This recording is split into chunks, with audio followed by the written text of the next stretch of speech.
really showing you beneath the skin of the GTD. This is a really cool angle. Wow. Oh. Oh. Isn't that super rad? Oh my God, that's so cool. Who will be the first person to crash looking back? Watching that?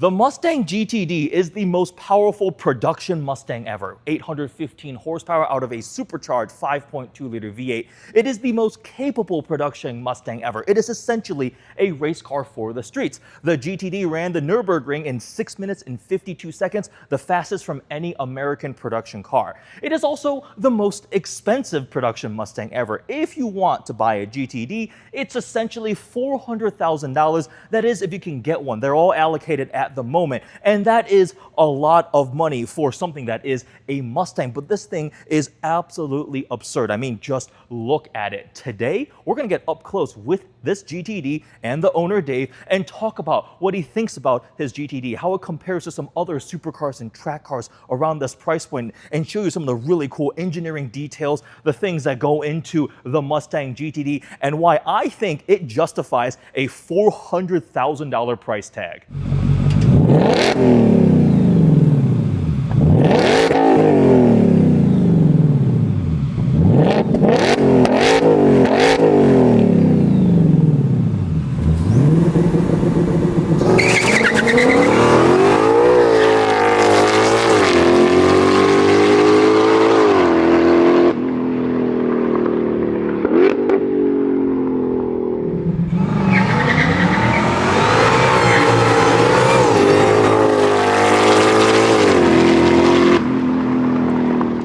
We are here with Dave at Icon Automotive's storage facility, which is a top secret location that has a couple nice cars. Right? Just a few. Just a few, just a few. If you like Fords. If you like, well, there's some BMWs too. We'll do a tour of what's in here, but specifically, you have now finished braking on the GTD. I have. Was that painful? Yeah, it was kind of annoying, to be honest. 250 miles? 250. Which in the scheme of things isn't terrible. No, not if you have decent roads to drive on. That's true, and we do not here in Metro Detroit, unfortunately. None of this stuff, in the objective sense, is worth the crazy amounts of money it costs. But if you're into specialty automotive collectibles and you're into performance cars, in the subjective sense, to me, yes, it's definitely worth the price. Okay. It's been a while since you've been here. Yeah, let's start with a tour. Before we get into the GTD, because there's not just one GTD. Dave, being Dave, has multiple GTDs. So that's, what color is that? Lightning? That's lightning blue. Lightning blue. And that's a what you would call base car with performance package. So it has DRS. It's got the larger canards and splitter in the front, and it's got, you can't see it, but it has it's actually got a lot of underbody aero on it. Oh, like the hydraulic flaps and stuff? Okay. Yeah, it's got flaps in the front, and then it's got a sealed underbody. Okay. And you also get these, what they call hood gurneys on the hood. Those so you took yours out already? I took the screens out, yeah. Okay. But this bit right here, these boomerangs, like the little those are additional to the performance pack. So if you don't have the performance pack, it has a smaller aero package overall. Yes. But the wing is still the same. It's just a fixed non-DRS Correct. wing. Okay. Yeah. So how much is a quote-unquote base-ish? So true base, no options, I think it's like 320-ish. Okay. And when you add the performance pack, it's around 380. Okay, 380. So you'd be sub 400. But then I saw a sticker that was 497. It was custom paint, carbon, a bunch of stuff. That's everything possible. Everything possible. Yeah. It's a $500,000 car, which is that is pretty crazy. Wait, what blue is that? That's actually a Jaguar blue called Ultra Blue. Oh, okay.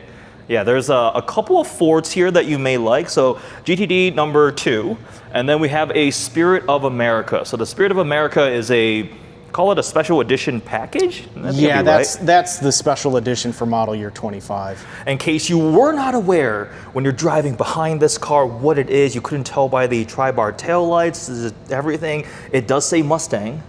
So you will immediately know that this is indeed a Mustang. But all jokes aside, this is a pretty cool livery detail package. So you have the red wing end plates, the blue and red stripes going across the entire vehicle. You have the red mirrors, and is it unlocked? Can we see the It interior? should be, yeah. And then the interior. I actually really like these seats. You get the red accenting down the middle, white accents there, and then blue stitching. So it's got the whole red, white, blue theme going on with red seat belts. How much is the Spirit of America? So total, because there's really essentially no options for this car, you could only really you could get carbon mirror caps if you wanted instead. Okay. Or you could get titanium paddles.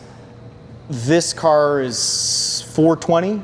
Okay. All the cost options, you get exposed carbon, painted stripes, performance package, unique interior, carbon splitter, rocker, diffuser, wing. You know, it's got a lot of content. So it's actually a decent deal when you bundle it up and consider that, Yeah, right? it is. Actually, this car was cheaper than that car. And this really? is a special edition. Yeah. So if you were to do like a crazy paint on yours, it would end up costing more. Way more. Way more, right? Yeah. Okay.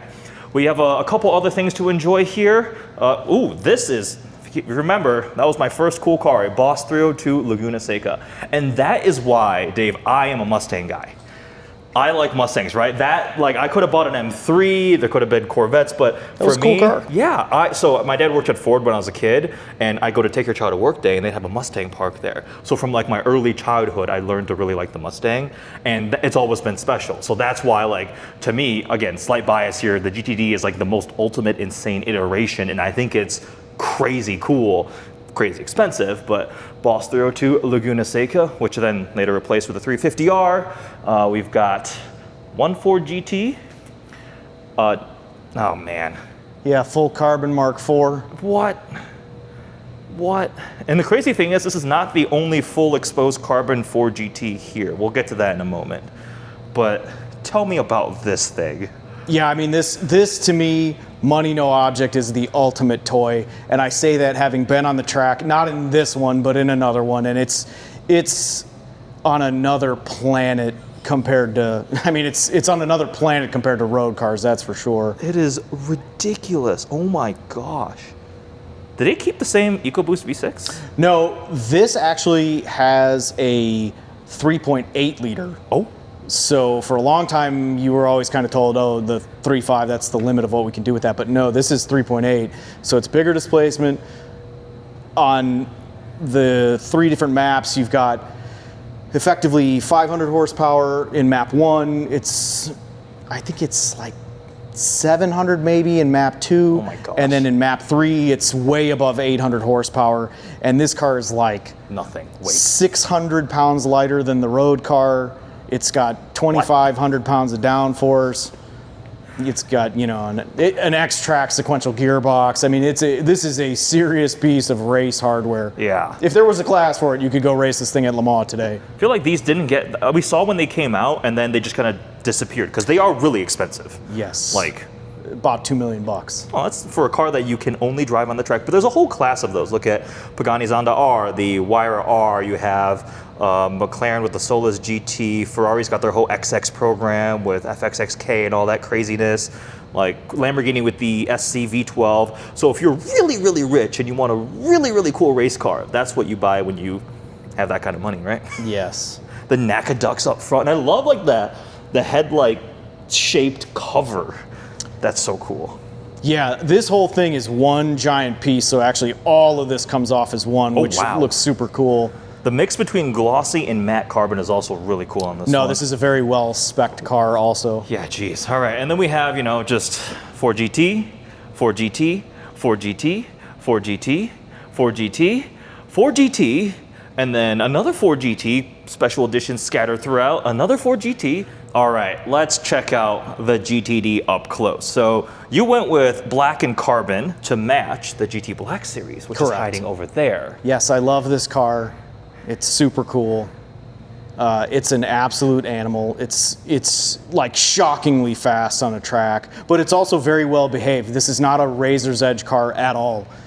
You know, you can be very confident as a less than professional driver in this thing to go extremely fast. The GT Black Series, what were we talking about? It did the ring, but not the full lap, right? So full lap on that was 6:48, and full lap on this was 6:52. But it wasn't ideal conditions when they were running it. It rained. No, that was the first time they ran it. You know, I don't really know the conditions on the 652 day. What's important to me is they're very, very, very close. That is true. From a pure numbers standpoint. And, you know, obviously Dirk Mueller's a great driver. Ford and Multimatic have a ton of resources, but it's very different when you're Ford or GM, even when you're kind of living there trying to get a lap time. This is Mercedes and Porsche live at the ring. That's true, and it's their home base. It's their home Germany, base, yeah. so it's going to be a little bit tougher for the domestic U.S. producers to match what these guys are capable of. So fair. I'm still waiting to see ZR1, ZR1X lap time. It's interesting how to see those stack up because ZR1 makes way more power. It weighs a good amount less, probably 600 pounds less at least. I don't think so. I think a loaded up ZR1 is probably 200-300 pounds less than this thing, which this is 43. I think the shipping weight on this was 4,240. Okay, 4,200 pounds. ZR1. Okay, yeah, they're close to 4,000 pounds. Okay, but which I don't understand. How is that such a smaller car, relatively speaking, to this behemoth? I'm interested to see where all that weight is stuffed in that car. That's a good point. Because this has, if you think about content, right, this has a big supercharged V8. It has crazy suspension. So like ZR1 has mag ride, right? That's not lightweight by any standards. I don't know. Yeah. Why is ZR1 so fat? Because this thing, but I'm sure it has a crazy amount of cooling for that engine. Yeah. And yeah, I mean, you know, giant tires, giant wheels. Yeah, but this also has all of that, and this is all carbon fiber. Every single panel except for the door skins on this is carbon. Even if it's painted, it is carbon fiber for weight reduction, obviously. Yeah, and I think this is that metal? This pillar might be metal. So that would make sense from a safety standpoint. So the door area, but like we're talking hood, fenders, front bumper, everything else is carbon fiber. Couple corrections from the last time when we did the delivery video. Not magnesium wheels. Even if you order magnesium wheels, they're delayed, so late availability, right? Yeah, no magnesium wheels for now. And you did not get the titanium 3D printed shifter rotating thing. No, I did not. Because it was because of the cost. What was it? A lot. More than I was willing to spend. Well, we can say you have F-22 parts in your Mustang, right? That's pretty cool. Various ducts and openings for air to channel everywhere. So including on the rear deck lid, that is exposed carbon, air goes down through there. Can you open the trunk? Well, you can't open it, but we could take it off. Can we do that? We can, but it's a bit of a delicate procedure, and that's a very expensive panel, so we're gonna need it for 4 hands. Okay, all right, I will put the camera down, we'll take it off very carefully. I think that'd be cool to show. So you pop both of these on either side, there's a button in the middle, and you gently lift it off because that is extremely expensive. Probably because it's full bespoke, sculpted carbon, you're not gonna find that on anything else. Now we can take a look underneath. So you no longer have a usable trunk. I know I saw some questions on can you still use the trunk in the GTD? And the answer is absolutely no. A radiator back there, so that's where the channels were pushing air into that on that rear enclosure. And then down in here, there is some sort of control module. We've got a battery there. Is there a tire inflator kit? Oh, that's right there. Yep. Wow. So it's still got the full opening, obviously, but let me move the camera a little bit. Oh, you can see the backside of this. Is that the suspension? Yeah. Dude, that's the inboard so cool. dampers. Oh, this is cool. Which are massive. Yeah. We're really showing you beneath the skin of the GTD. This is a really cool angle. Wow. So this panel here would be like the vertical part of a normal Mustang trunk.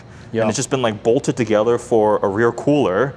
And then the wing, obviously, we were so careful lifting that panel off because you don't want it to hit the bottom side of that carbon, and that would be expensive. Let me see if I can actually do this. You know, there's a trick to it, but you can actually, if you just pop it off the spring. Oh boy! Whoa! Yeah. It'll get an error code if the car's running and you do it, but it's fine to do it if it's just parked. That's how the DRS works. Yeah. That's cool. This wing is enormous. Top mounted, so you can maximize the surface area on the underside because that's the most important from an aerodynamic standpoint. So these are called swan neck wings. Everybody's going to these now. 3RS has this, regular GT3 has it. Like it's just more race car looking too, and I love how it bolts to pretty much the base of the windshield on the B pillar. Yeah, that thing generates a lot of downforce. And so, like, I mean, I don't know if you've ever seen the inside of the Black Series, but they actually have to have supports inside so it won't bust the deck lid. Oh, really? Yeah. As you can imagine, when you have this many cars scattered all over a warehouse, finding keys are a constant challenge, right? Well, we have key lock boxes, but the problem is they're all Fords, and even with the names written on them, you know. We were shuffling cars earlier with the bring over the Spirit of America, the full carbon GT over there, and Dave ran out to the car, and I see the door close, and I see the door open. I'm like, he forgot the key, and he's coming back in to get the key. But yeah, so this is the trunk area. You can see there's this whole structure here bolted in, and that piece of carbon. Little Easter egg down here of a little Mustang silhouette. That's cool. Anything on this side? Nope, that's just plastic. Oh, let's take, oh man, that's so cool. Let me stick my hand in there with the camera. Whoa. The back side, and you see all that. That just looks like a piece of the billet machined. Well, I don't know how is that camera for, I mean, we can start it and I'll actuate it, and it's cool from this side with the window off, because we can. Oh, well, you want to show it from this side? From that side. I've never seen it from that side. Let's try it.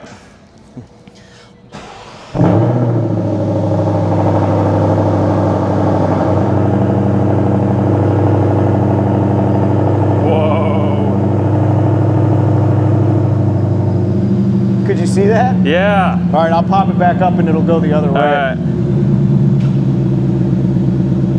So that's complicated. I mean, you know, it's totally different than the GT, but that runs 2 coil springs in series, so they run a softer spring rate. Okay. And then when you actuate the hydraulic system, it pulls it down and locks out the lower spring, and it just basically more than doubles the stiffness of the suspension. So Have you driven on the street in track mode? No. I mean, it's gonna be bouncy as heck. It's honestly not bad because that is so compliant. Yeah. The problem is that you're gonna rip the splitter off. It drops about 1.5 inches. So it's 50 mil. Oh geez. So that's I mean it's a lot. That is a lot. It's a lot, and this thing is pretty far out. Yeah. So. It does drop slower, I feel like, than the GT. It definitely does. The GT is like, you know, the GT is a very similar system, but the GT sounds and feels like it's braking every time you do it. Oh. You know, it's so abrupt and it sounds so harsh, and you know, this is nice and gentle, which I mean, honestly, it's cool in the GT because it's like, you know, it's more theatrical. Yeah. One of our earliest interactions, I was in the passenger seat of what blue was that? Riviera? Riviera Blue. Riviera Blue GT, and we were pulling one up of to 90 Riviera Blue Ford GTs. That's a joke. That's a joke, right? It's like there was not that many. There was a lot. There was a lot after mine. You there did was a lot. Are you the reason why they now let you lock out colors? 100%. But we were going to a Cars and Coffee, and Dave's like, watch this. Everybody's going to go, ooh, on command, because he's going to put it in a race mode. And it did it, and everybody literally went, ooh. Yeah. That was funny. So the suspension is absolutely wild. Multimatic specializes in crazy suspensions. I mean, they put their stuff in, what the Ford GT has, dampers. The dynamic ride height thing is very much a Larry Holt specialty. And, you know, Larry is the sort of automotive mad scientist that, you know, Multimatic is in so many people's cars, and I think, I mean, just a lot of that. Everybody that works at Multimatic, they're an unbelievable company in general, but whatever Larry is selling, I'm buying. That's, you know. That's a good way to look at it, yeah. You know, I mean, you think of all the shit that they're involved in. Okay, you've got Ford GT, which was his baby, and this thing, and then the Valkyrie, Project and the AMG One. Yeah. And I mean, they did a lot of stuff on the Black Series. You know, they're on, you know, I mean, dude. And then all the race car stuff too. Everybody's race car stuff, and usually, you know, Ferrari doesn't let you put attach your name on their products, but the suspension in the Pearl Sangway is the product above this ASV system in the GTD, and now that's on the F80, and that's so complicated and so cool that it actually kind of breaks my mind looking at the schematic gifs of it operating. I mean, this thing will go from full soft to full stiff in 15 milliseconds with an average response time of 6 thousandths of a second. So I mean, the dynamic range of the suspension on this car. That's really this thing's party trick. Is, you get a car like the 3RS or the Black Series, and they're fairly punishing because they're geared to do one thing. Yeah. Yeah, especially like that car. That car was built for a lap time. Yes. And I'm generally, I accept a level of harshness in cars that a lot of people, like, the driving dynamics guys are always like, oh, this thing's so harsh. I'm like, is it? I mean, it seems fine to me. But this thing is way better on the road than a GT3 RS or the Black Series. Interesting. Yeah, I mean, and it doesn't take very long to figure that out either. Okay. So it's livable. Like. Oh yeah, totally, dude. You could daily drive a GTD. If this thing wasn't 900 feet wide and super expensive, I would put 50 billion miles on this thing because it's awesome to drive on the street. So it sounds like you're already pretty in love with it as just an all-around everything. Yeah, I know, kind of. I actually wish I didn't like it as much as I like it. What? Why? Well, because now I'm like, oh, dude, I just want to drive the shit out of this thing all the time. You should. I know, but you should. Why not? As you know, if we lived somewhere where there were nice roads, yes, and less traffic, it would be a totally different thing. But where are we going to go from here? We're going to drive into 50 million construction barrels. Yeah, and, we could do 1,500 laps of Woodward. Car. Yeah, all carbon. Oh, that is so light. Oh wow, that's pretty cool. That's so cool. Did they tell you to slam it when you close it? I remember my friend's M2CS. They were like, slam it really hard because if it doesn't latch perfectly level and there's a little bit of like angle, you can like crack it. I don't know. I should have probably listened to that. But yeah, no, we didn't really go over the hood closing. But this thing's pretty forgiving, actually. Okay, so we have the 5.2 liter supercharged V8, a little cross brace over there. Underneath the engine compartment doesn't look like anything crazy. No, it looks very similar. I mean, there's this, and these tanks are machined aluminum. Yep, that's pretty cool. I didn't realize a lot of people ask about the sticker on the blower, but that's actually a tuned damper for NVH for the blower. And is it like rubber? There must be thickness to it. Yeah, you can feel it. So, but when I was talking to him, I said, well, what happens if you pull it out? It's just more blower wine. So I think a lot of people will just take it out. That's a good thing to do, right? So there's under the hood of the GTD, and then more carbon, massive frontal fascia because it is significantly wider. It is enormously wide. We've got the canards. Yeah, and this has some, you can kind of see them, like on the Black Series. What are we looking at? God, I'm searching for the term here.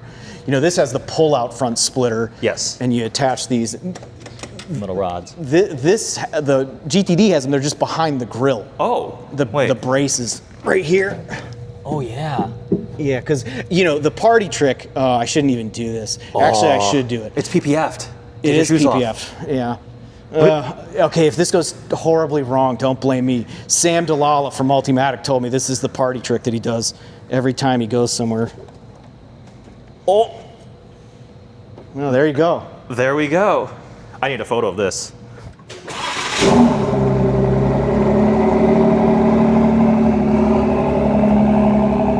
Oh, you can hear the turbos a little bit.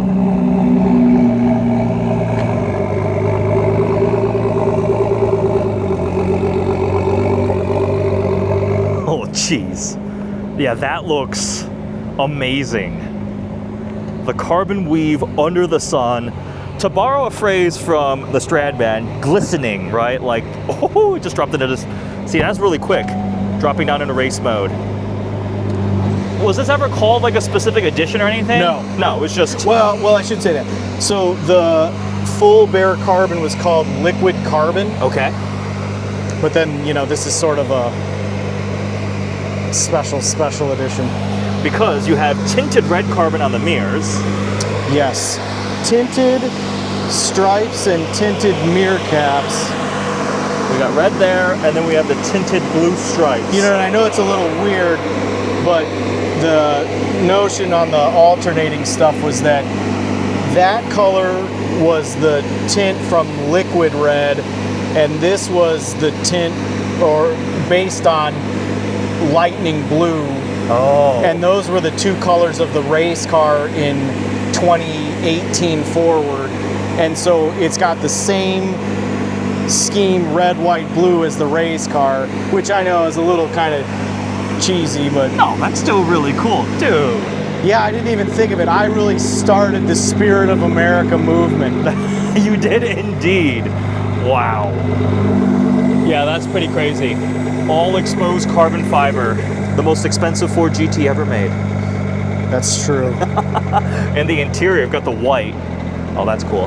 Number 250. The crazy thing about the GT is when you're sitting in it, like you're shoulder to shoulder. There is no space in between the driver and the passenger. Spaceship thing. You know, that's why I always thought people got fixated on kind of just raw performance stuff with GT.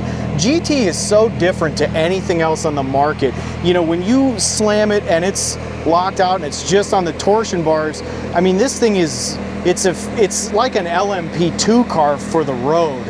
And so it just behaves so different from all the rest of the cars on the market. So like even compared to McLaren LTs and Ferraris, Yeah. and, yeah, it's a different kind of animal. You know, I mean, it really does feel like a race car that was secondarily as a, not afterthought, but yeah. we should probably make put road license cars plates on these. Oh, Yeah. yeah, that is. There's a reason why they're worth so much now. Like a good GT is they're about $1 million still, I think, right? They're a little less than that now. Okay, they're dropping but, a little bit. You know, I think that's because, you know, because of the whole 2-year thing, we just now reached the point at which the last of those are expiring, those agreements. So we just hit maximum supply. Gotcha. This summer. Gotcha. Okay, that makes sense.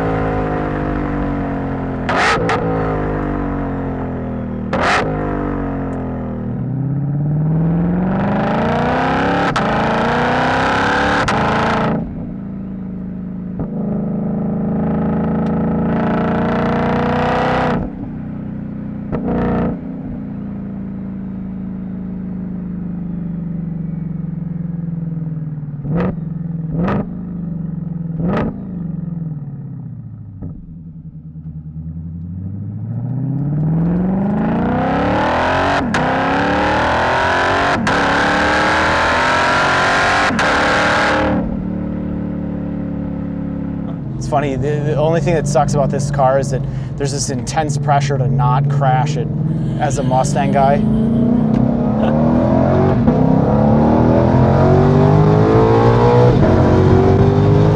God, that pulls pretty fucking hard, no? Oh. You know, you can definitely tell that it's like first and second, they're Limiting torque, a little power. bit, even, you know, the Black Series is the exact same way. It's fast, but then you hit third and it's like, oh shit. I think all these modern cars, because like you can't put down that It's much too power much, rear-wheel yeah. drive from a go. Like ZR1 isn't giving you 1,064 No way. from a red light. Yeah, it's all feeding in. McLaren's a boost by gear, right? You're in third gear in a 765 LT. You're like, oh my god, why is this faster than first gear? Yeah, for sure. Yeah, same thing with this. Dude, that transmission is just awesome. Dude. So internals, was it the same as a GT500 transmission? It's not. That's because what I couldn't figure out was, you know, you hear some stuff about the Z06 having transmission issues, and I thought, Yeah. well, dude, how's this going to live in this thing with way more power. and in the ZR1. ZR1? Yeah. But there's a different heavy duty application version of it Okay. for this and ZR1. Yeah, ZR1, I mean, is an extra 400 horsepower and a good amount more torque, too, from the Z06. What is the torque on ZR1? 828. Okay, so it's a or ton. something like that. Oh, it's a lot. Yeah. It's a lot, right? Because they couldn't do 1,000 horsepower and 600 pound-feet of Yeah. torque. That, yeah, it's beastly. I'm sure it's still being limited for component protection and stuff. Yep. Yeah, I mean, engine on these things, they don't care. I mean, it's not that they don't care, but all that brake and stuff is geared for the transmission. Yeah. So 250 miles was braking. We're 250.9 251. when we left or whatever. So just through braking. You said like braking was really limiting torque? Like Yeah, big time. I mean, the first time I drove down that street and I floored it, it kind of just didn't go anywhere. It made a lot of noise. it made a lot of noise, but no motion. No. Could have been gapped by a Miata. But it Yeah. like wakes up now. No service needed or anything, and just good No. to go. We've got a camera on the back trying to show the suspension. Oh! Isn't that super rad? Oh my God, that's so cool. Who will be the first person to crash looking back? Watching that? Yeah. That's why they put a window back there. I know. It's honestly, dude. It seems gimmicky until you see it and you're like, dude, no shit. I really do think that's one of the coolest things you can get in any car at any price. I am mesmerized. Every single bump you see. Dude, that is so cool. I know, that's really rad. Oh my gosh, I'm glad I put a camera back there. What do you think about interior just feeling like conventional Mustang, right? I've never been in another S650, so I don't have like a tremendous frame of reference. I mean, I guess. But it's not. You're like the guy that like, oh, this is my first Porsche. Oh, really? That's a GT3 RS. I know. I've never driven in that. Is it like world-beatingly amazing? No, but it's a functional, purpose-built car. Yeah. And if it helps them, because the thing is, like, doing a bespoke interior can go either way. Either you do insanely well and it's really, really expensive, or it's just not good. Yeah. Right? Like, so, like, being able to pull that means it feels like a production car, a normal car you can daily. Yeah, and I mean, there's carbon and this nice stuff, whatever. The seats are pretty nice. Obviously, if I had my choice, it would have a proper carbon bucket like a 3RS. Oh, the seats. Yeah. But I mean, it's the same thing. The Black Series has these dumpy, like, sort of grand touring seats because you can't get the good seats in the United States. I wonder, is that like a crash safety thing? Yeah, for sure. That's why they couldn't. Because even going as far as back as like I had a Gen 1 R8, and like you couldn't get the cooler bucket seats in America. They made like nice race buckets. You can never can't get good seats except for the 3RS. Can't get the harness bars, just our crash safety regulations and stuff like that.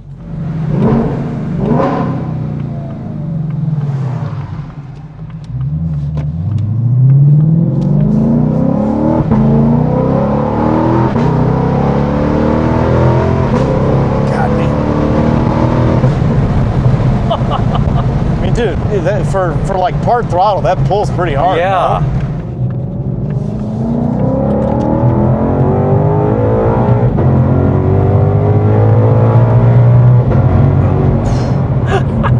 That's pretty fast, man. Yeah, that's no slouch.